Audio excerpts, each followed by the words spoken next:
Շնորհակալություն։ Շնորհակալություն պարոն Մանուկյան, ես խոսքը փոխանցում եմ դոկտոր Ոսկանյանին, պարոն Ոսկանյանի ելույթի թեման է ազգային ինքնության ավանդական մոդելի արմատական վերանայման փորձը հետհեղափոխական Հայաստանում։ Խնդրեմ պարոն Ոսկանյան։ Ինչքան ժամանակ ունենք։ Ինչքան խոսենք,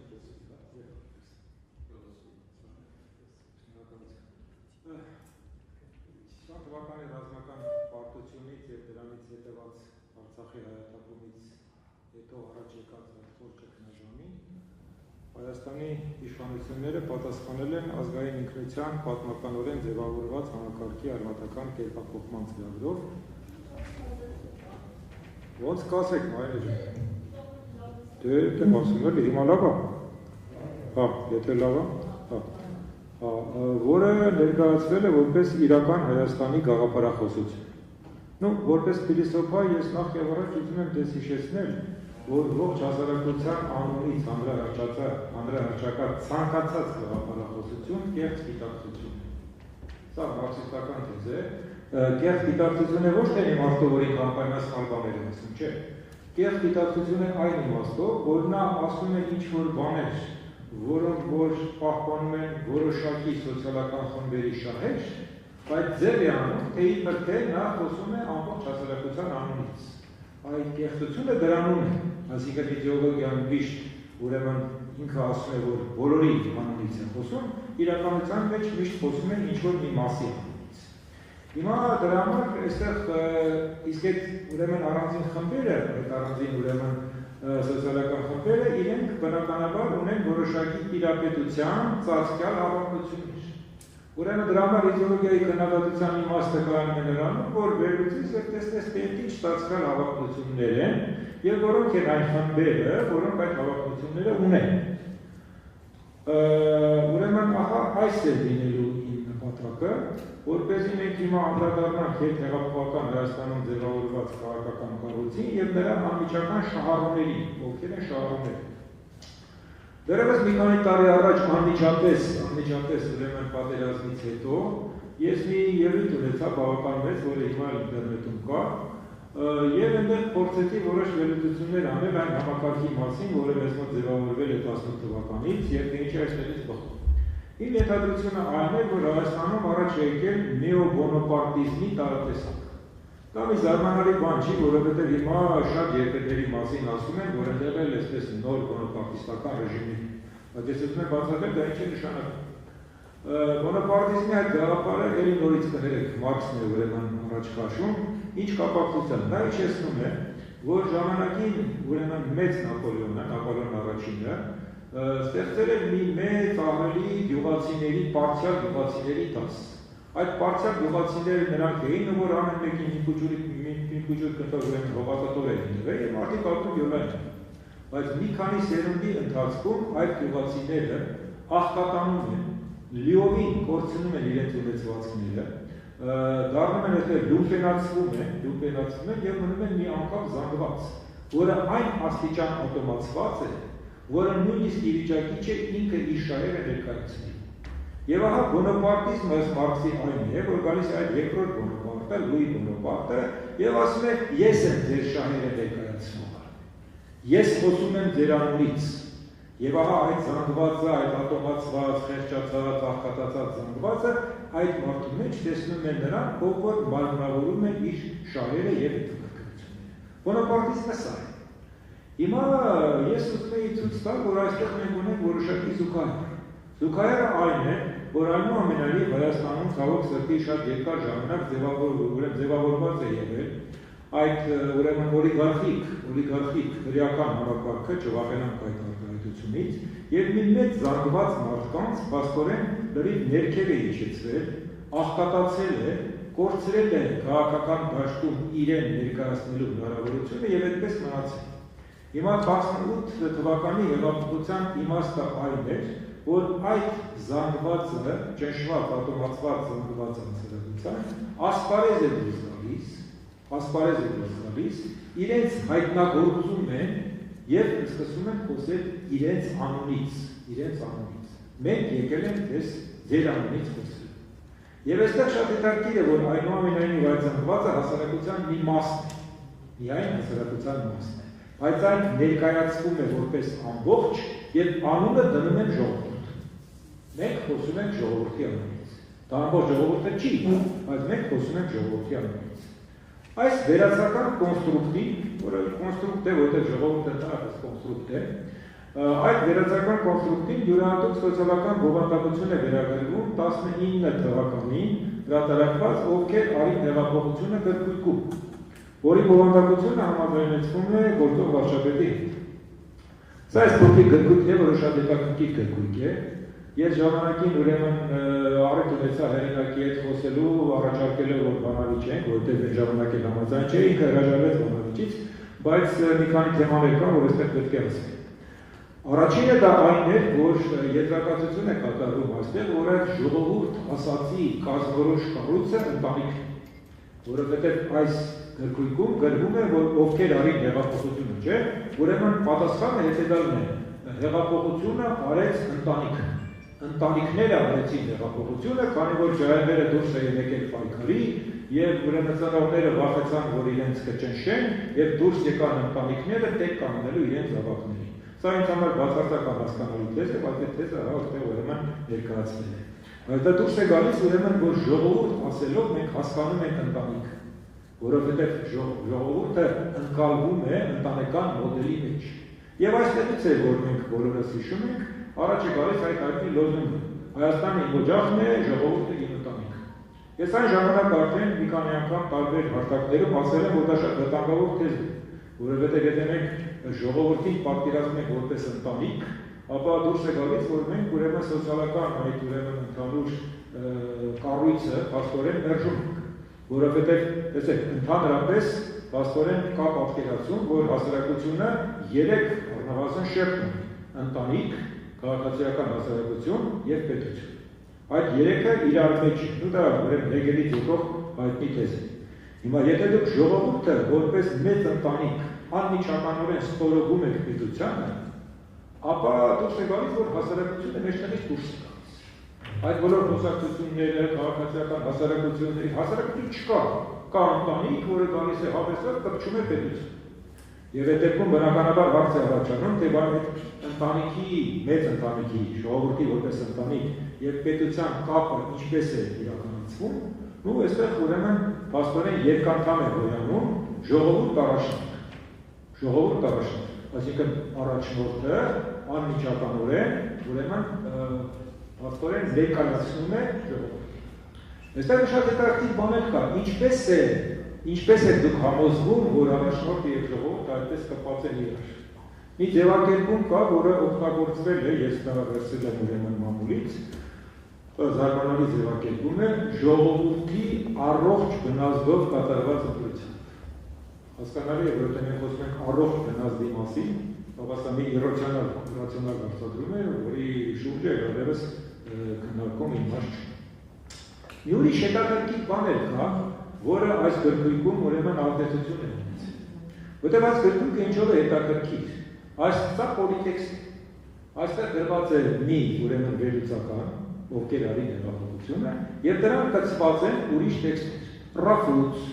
Աշոտ Հովհաննիսյանից, Միքայել Նալբանդյանից, մասնավորապես օրինակ Ռաֆուց վերջած է մի ահռելի տեքստ, շատ հմուտի, շատ վարակիչ մի տեքստ, այն մասին, որ Հայաստանում բացի ընտանիքից բան չկա։ Ես անընդհատ ասել եմ, որ լրացիություն, եթե դու մի պոլիտեքստ ես կազմում, ապա դու պատասխանատվություն ես կրում ոչ միայն քո գրածի համար, այլ բոլոր այս տեքստերի համար, որոնք նրանց ստորոգել ես, որովհետև դու այդ բոլորը վերել ես որպես մի ընդհանրություն։ Բայց այստեղ մի շատ հետաքրքիր տեքստ կա, շատ հետաքրքիր տեքստ, Սլիկ Երեցի հեքիաթը։ Այդ Սլիկ Երեցը ով է եղել, ու միջնադարում, ուրեմն իսկականորեն դա ենթադրվում է, որ այդ հեքիաթը Պավլիկյանների ղեկավար Կոնստանտինոս Սիլվանոսը դարել է Սլիկ Երեց։ Ավարին այս Սլիկ Երեցը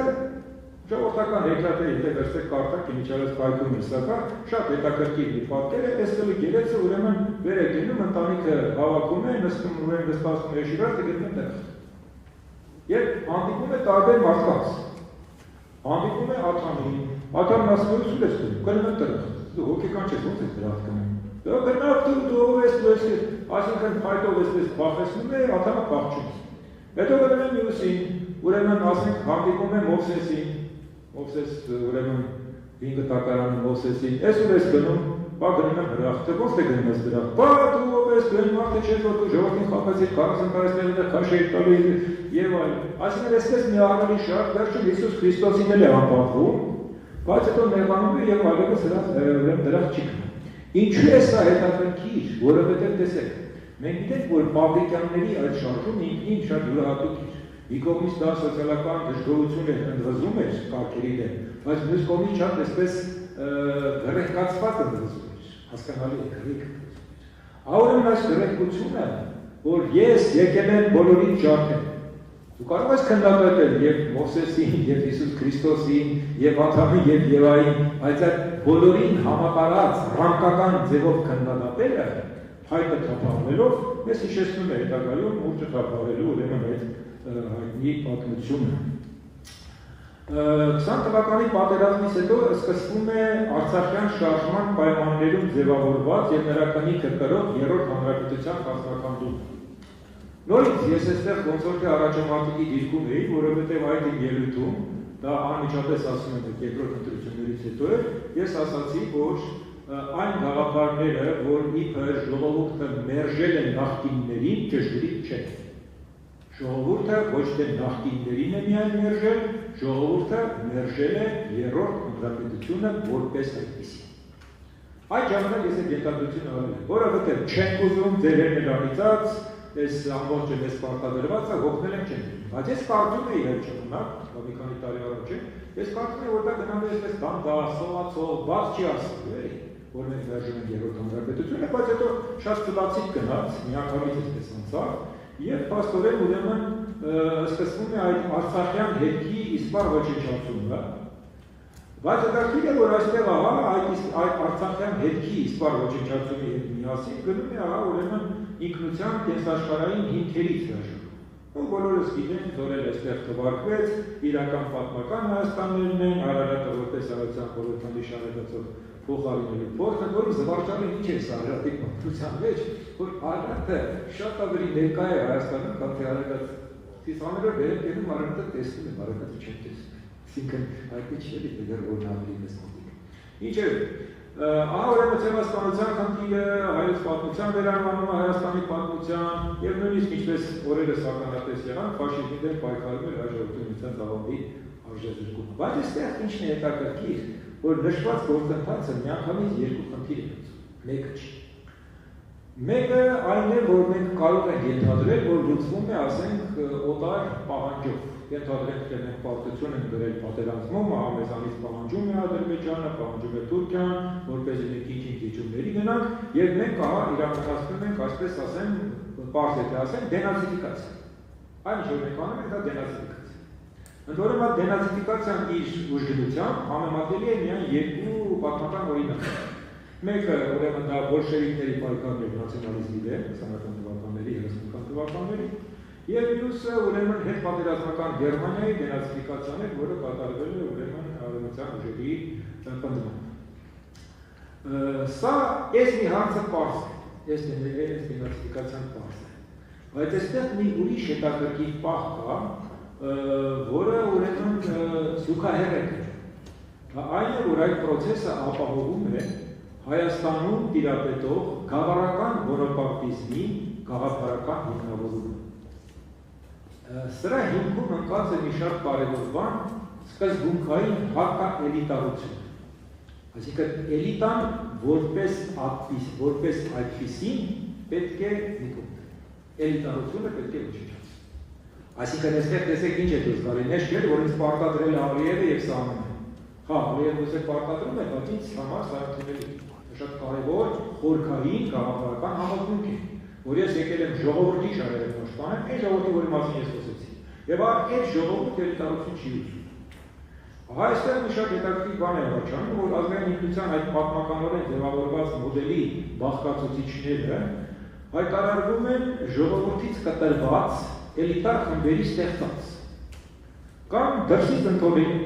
ընդօրինակված եւ ժողովրդին պետ արտահայտած պետական վարչական գործակներով նույնիսկ բռնի ուժով պարտադրված։ Այսինքն դուրս է գալիս, որ այն ինքնությունը, որ դուք ունեք, դա ուրեմն դրսից է ստեղծված եւ ձեզ պարտադրված ինքնություն է։ Կամ դրսից է ստեղծված ձեզ պարտադրված, կամ էլ էլիտաները իրենք գնացել են սովորել եւ եկել են ձեզ էլի նորից պարտադրել։ Ուրեմն այս օտար տարրերին հակադրվում է ժողովրդի գաղափարախոսությունը։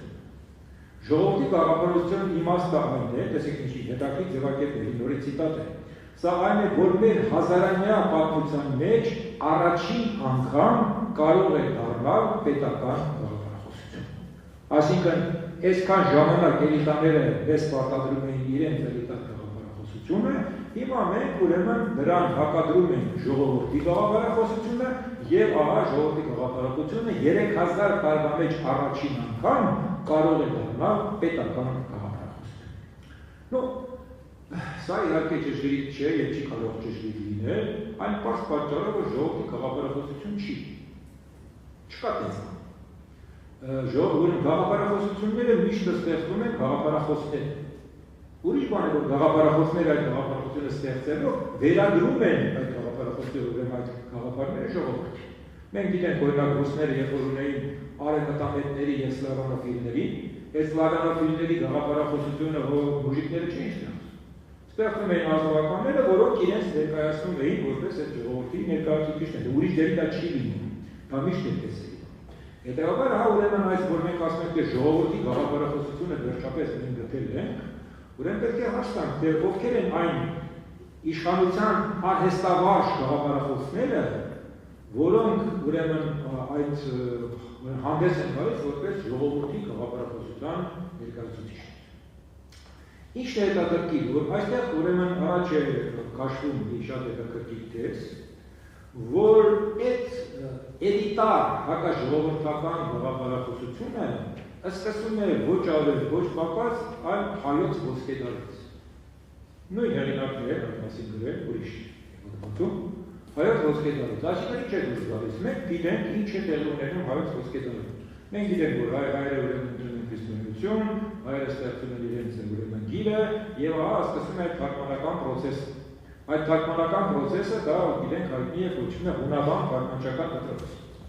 Ուրեմն այդ հունավան թարգմանչական դպրոցը դումի ասա, ուրեմն առաջին սորոսականներն են, էլի, որոնք եկել են եւ ուրեմն հայ ժողովրդի պարտադրել որոշակի օտար գաղափարախոսություն։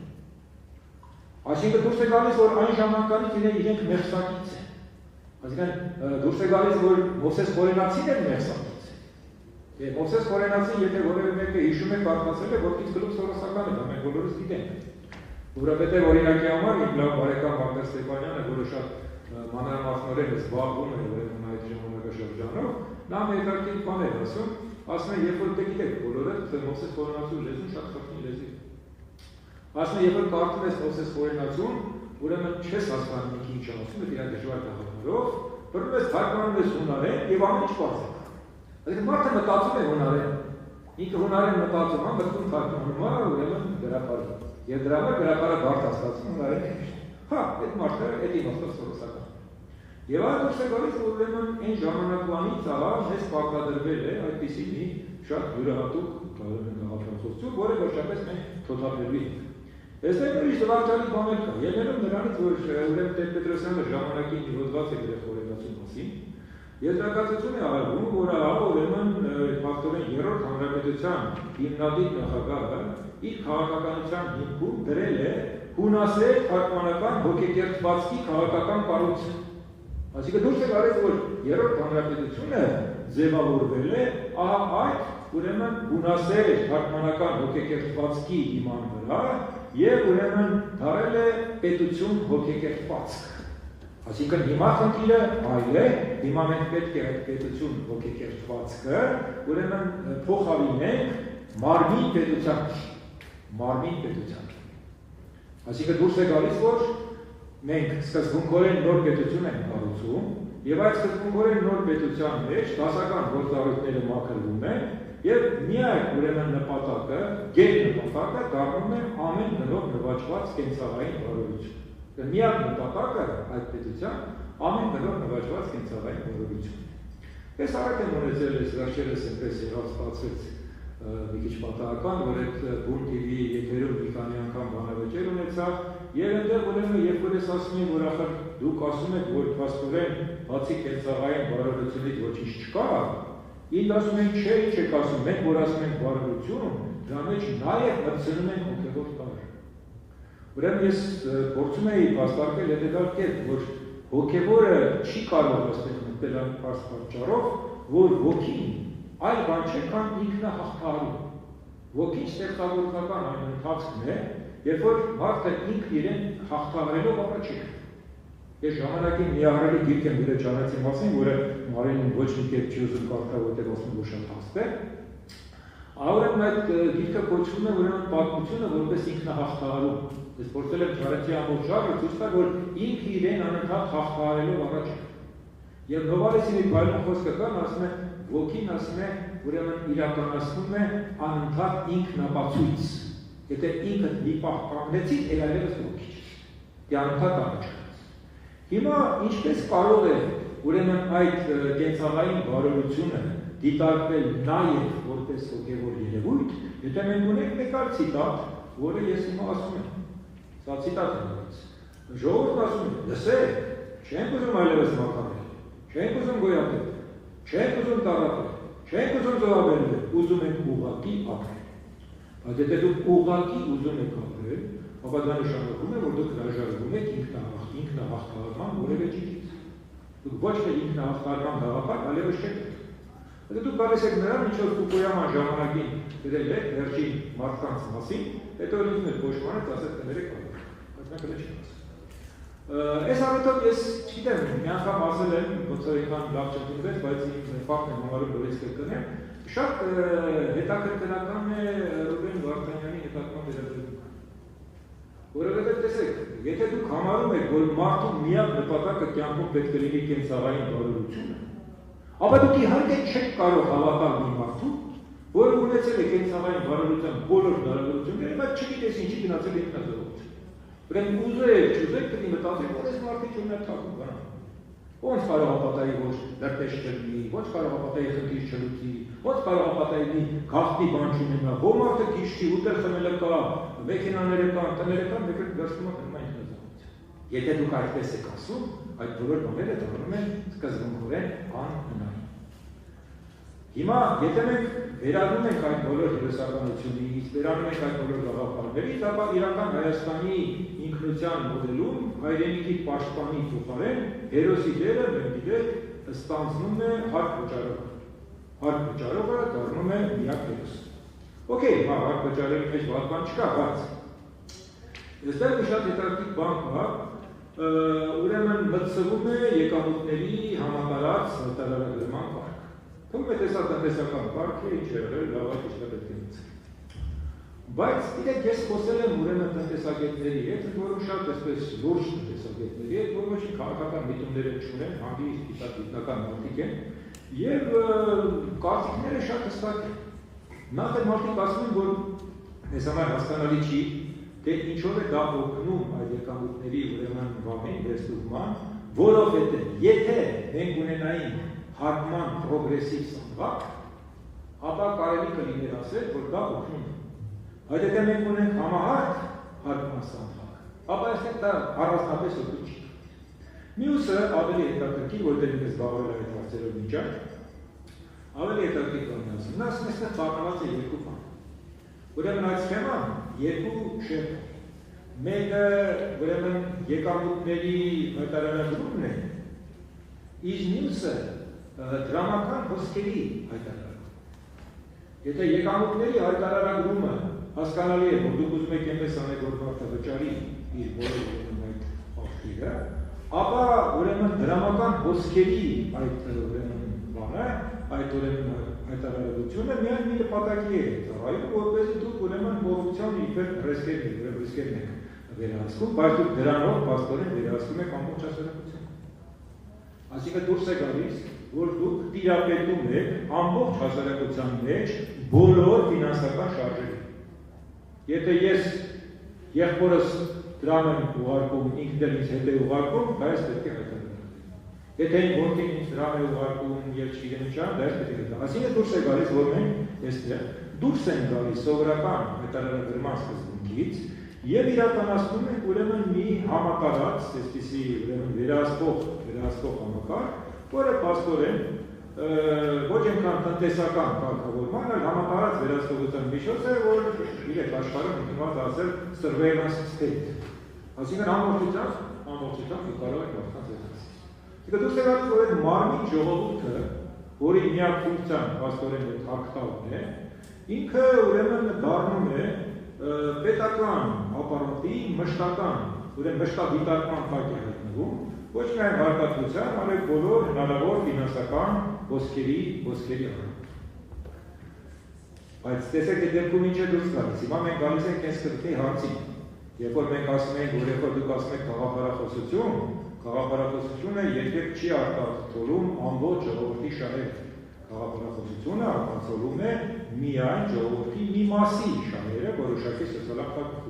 խմբերի։ Հիմա հարց առաջանում, որն է այդ սոցիալական խումբը, որի շահերը արտացոլում է։ Այս տրամաբանությամբ, որով ես փորձեցի մասը ներկայացնել, այդ միակ խումբը դա ուրեմն փաստորեն պետական ապարատն է, որը ինքը իրեն նույնացնում է պետության։ Պետական ապարատը, որը ինքը իրեն նույնացնում է պետության հետ եւ հանդես է գալիս փաստորեն որպես իրական Հայաստանի գաղափարախոսության հիմնական շահառու։ Տեսեք, ես ինչու եմ այս ուղղությամբ տանում հարցադրումը, որովհետեւ ինձ համար ինքան ինչի հարցը, այդ տեսեք մեր ինքնության, այսպես տարրերը վերջվում են, դրվում են մի կողմ։ Ես ուզում եմ որպես մենք հասկանանք, որ այդ ինքնության տարրերի ներդրումը կապված է նաև սոցիալական կառույցի հետ։ Եվ կապված է շատ հստակ սոցիալական շահերի։ Այս շահերը մենք տեսնում ենք։ Այդ դեպքում դուրս է գալիս, որ հիմա մենք խոսում ենք անընդհատ կոռուպցիա կա, կոռուպցիա չկա, չէ՞, կոռուպցիան վերացել է, կոռուպցիան շատացել է, կոռուպցիան փչացել է, որովհետև պետությունը պարզապես, այսպես ասած, կոռուպցիոն մեթոդներով թալանելու փոխարեն տեղի է ունենում մի ուրիշ երևույթ, պետության յուրացում։ Այսինքն պետական ապարատը դառնում է այդ պետության լծակները դրսնելու, դառնում է այդ պետության տերը։ Այն որը միշտ հետաքրքիր որերի նորից, ոչ մի բան լուսնտակ նոր չէ, այդ բանի մասին շատ լավոց գրվել է, խոսվել է եւ առաջին խոսողը եղել է լուսահոգի Լև Դավիդովիչ Տրոցկին, որ այդ ժամանակ արդեն դուրս էր շփոթված սովետական դիությունից, նամակի ունի գրած, որը կոչվում է ուրեմն դավաճանված հեղափոխություն, Տրեգնի ռևոլյուցիա եւ այնտեղ նա գրում է, որ սովետական դիությունում առաջացել է մի նոր դասակարգ, դա բյուրոկրատիան։ Բյուրոկրատիան դառել է նոր դասակարգ, որովհետեւ դեռ անվանական ձևով չունի սեփականություն, դա սեփականությունը չի, բայց իրականում դա ուրեմն պետական սեփականությունը նավտանորինում է որպես իր սեփականություն։ Այդ մասին գրել է ոչ միայն Տրոցկին, եթե ասես որ ինքը հավիշնիկ էր, գրել է նաև Միլովան Ջիվասը, որը եղել է ժամանակին ուրեմն Տիտոյի, Արասլավյան Տիտոյի ուրեմն խորհրդականը եւ հետո ուրեմն հեռացել է եւ նույն բանը գրել է ինքը, ուղղակի այդպես գիրքը կոչվում է ուրեմն Նյուկլես։ Այսինքն այս իմաստով դուրս է գալիս, որ մենք կարող ենք տեսնել, թե ովքեր են շահառուները։ Եվ մի ժամանակ, ես չէի զանա, որպես այդ համեմատությունը շատ հեռու մտներ, որովհետև, տեսեք, մենք որ խոսում ենք սովետական միությունում բյուրոկրատիան դառել է նոր դասակարգ, դա կարող է լինել միայն տոտալիտար կայուններ։ Մենք չունենք տոտալիտար պետություն եւ մենք չունենք ոչ մի, այսպես ասած, հնարավորություն այդպիսի պետություն ստեղծելու մեր ժողովուրդը չի եւ պայմաններն էլ դեռ չի։ Հետևաբար մաքուր ձևով այդ բյուրոկրատիան չի կարող դառնալ դասակարգ։ Բայց մի ուրիշ բան կարող է տեղի ունենալ, որը եւ տեղի ունենում, կարող է տեղի ունենալ դրա հետ միասին վերադարձ, մասնակի վերադարձ դեպի քրեալիվատի համակարգ։ Ինչն է։ Եվ դա ուրեմն մենք տեսնում ենք, երբ որ ինչ է նշանակում քրեալիվատի համակարգը, ժամանակին այդ մասին վերլուծել են, բավական հետաքրքիր բաներ կա գրած, այ Ստեփանը շատ լավ գիտի, մեր լավ բարեկամ Մամուել Սարգսյանն այդ մասին շատ լավ է գրել, երբ որ ուրեմն տարբեր կուսակցական ուժերը գալիս են որոշակի համաձայնության եւ բաժանում են հանդերձության ոլորտները։ Դե հիմա մենք տեսնում ենք այդ process-ը բարձր գեղեցիկ ձևով արդեն սկսում է վերարտադրել եւ ահա մենք տեսնում ենք այս բանը, որ այդ ինքնության մոդելի փոփոխությունը ինքը ոչ թե պարզապես ինքնության մոդելի փոփոխությունն է, այլ ահա ուրեմն քաղաքական, սոցիալական եւ շահադիտական որոշակի նպատակներ է հետապնդում, որը բնական է, որտեղ արգելք հասարակությունը գոյություն ունենալ չի կարող։ Սա է ամենամեն ինչ որ ես ուզում եի ասել դες ներկայացնել շնորհակալություն։